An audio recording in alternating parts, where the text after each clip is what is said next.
好啦，到咗第二節嘅旅遊產品嘅特性啦。咁我上一節咧就已經完成咗呢個模型性啦、生產與消費不可分割性啦，同埋差異性嘅。咁嚟緊咧，我哋會完成埋後面嗰5個啦。再講多次啦，頭嗰6個咧係教育局認可嘅，咁後面嗰2個咧就係你哋嘅書本裏面、課本裏面再附加上去嘅。咁我哋講到第4個咧，叫做不可保存性。咁咩叫不可保存性咧？簡單啲講，啲嘢會過期嘅。例如係酒店，我今個星期5咁樣住4季酒店，我 book 咗房，咁我唔用，可唔可以留翻去星期6用咧？係唔得嘅。咁另外調翻轉啦，如果係間酒店喺淡季嘅時候有房剩，可唔可以留翻去旺季嗰時先用咧？係唔得嘅。咁啊，因為都係嗰啲嘢會過期嘅。同樣道理，機票都係或者係呢啲叫做主題樂園嘅門票，亦都係你買咗之後你唔用咧，唔可以留嘅。機票亦都係一樣啦嚇，架機只係嗰段時間係可以俾你使用嘅啫。咁如果個機走咗之後咧，第二日咧就唔係屬於你噶啦。咁啊，互補性同替代性係咩咧？首先講互補性啦。互補性咧就係講緊行業之間。咁我哋咪有呢個6大元素嘅6大元素裏面。咁其實咧就唔係所有嘅旅遊產品咧都有齊晒6個元素噶嘛。咁啊你要數嘅話，數極都係得賭場嘅酒店啦，可以有食住行遊購娛齊晒啦，同埋呢個郵輪亦都可以做到呢個食住行遊購娛。咁其實大部分嘅景點啊，或者係呢個旅遊嘅產品咧，都唔可以做到6個元素齊晒嘅。咁所以咧唯一可以講嘅咧就係成個旅遊活動，我哋要有齊6個咧。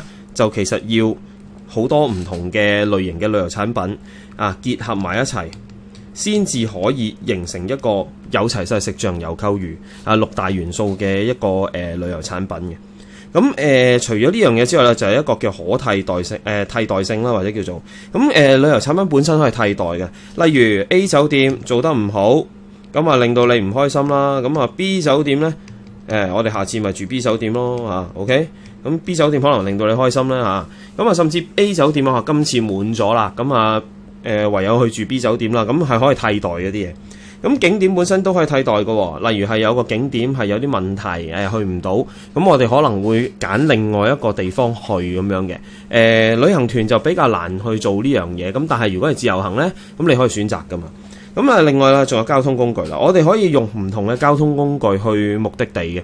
咁有啲人中意陸路運輸，例如係坐旅遊巴咁樣，係可以去到目的地。或者有啲人可以選擇去遠少少就嘅話咧，就會坐飛機都唔奇嘅。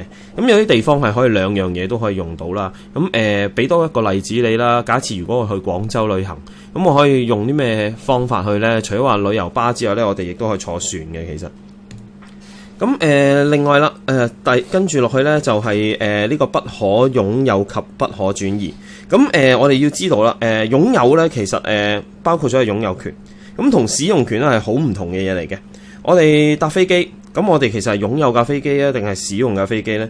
其實我哋只係去用錢去買呢個嘅使用權，我哋係冇呢個擁有權啊喺架飛機嗰度，我哋只係俾咗錢去使用佢嘅啫，咁會還嘅，最後係咁同樣道理啦。除咗航機之外咧，當然係住宿啦，住宿亦都係你只係使用嗰個設施，你冇權去擁有佢嘅。好啦，另外仲有一樣嘢，旅遊產品亦都係唔可以轉移嘅。旅遊產品通常啦嚇，例如係講緊機票啦，你唔可以轉移俾其他人嘅，你有晒名喺上高咁樣唔可以去隨便就可以話過戶俾另外一個人，或者係改名係唔得嘅。咁啊講到第7個啦，嗱呢個開始咧就係附加上去嘅。咁附加上去有啲咩嘢咧？咁就係需求與價格不固定啊。咁啊，例如係講緊旺季同淡季嘅價錢可以爭好遠嘅。例如我去呢個農曆新年，如果要去曼谷嘅話咧，起碼都要6000幾蚊先去得到。咁如果你話淡季嘅時候咧，基本上2000蚊到啦，就已經去得到，連埋機票住宿噶啦已經。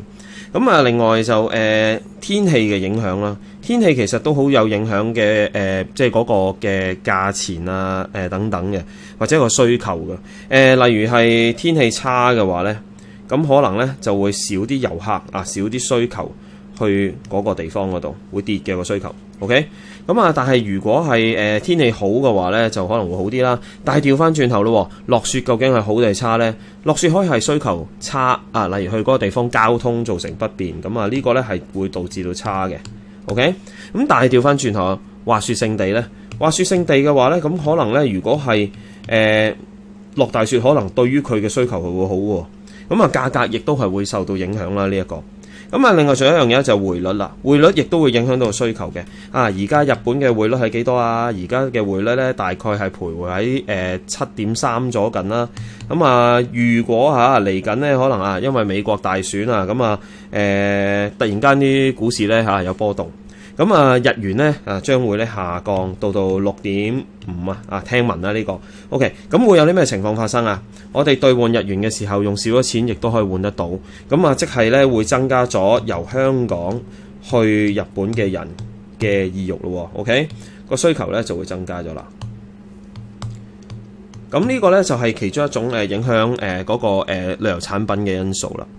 咁之外啦，咁我哋仲有啊，其實旅遊嘅活動咧，亦都帶有風險㗎。嗱，風險嘅意思咧，唔一定係講危險嘅，危險係有一定㗎啦嚇，可以係撞車，可以係譬如你去旅行玩笨豬跳，亦都會有危險啦，有機會。咁啊，但係另外仲有一種啦。幾得意嘅就係可能係天氣有關嘅，例如去櫻花之旅。咁呢個呢，就喺香港嘅一個比較大嘅旅行社啦，去日本嘅旅行社摘錄出嚟嘅。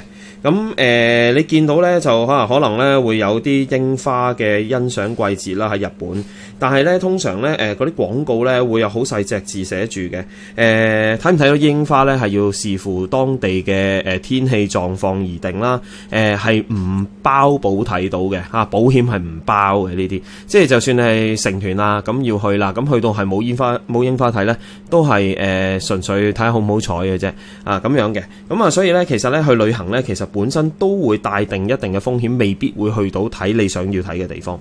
好啦，8個呢呢個旅遊嘅特性啦，我哋都講咗啦。咁通常考試會點問呢？咁啊，第一樣嘢我哋要了解呢，就嗰條問題本身會前設咗一個背景喺呢度嘅。咁啊，個背景可能係講緊小明去呢個旅行咁樣，點樣去嘅模式講俾大家聽。咁然後呢，就會問下大家，其實佢嗰個旅行嘅活動裏面有邊幾種嘅旅遊特徵可以講到出嚟。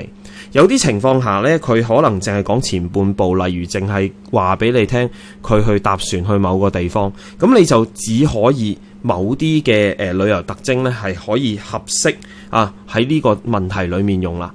咁啊，佢通常考你就考呢樣，就好少咧就會6至8個一次過要你爆晒出嚟咁樣嘅。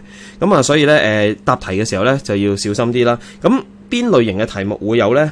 資料分析題 DBQ 會可以咁樣出，甚至其實喺論述題，稍後我哋亦都會講多啲關於論述題嘅嘢啦。論述題亦都會可以用呢個旅遊特色去出問題嘅。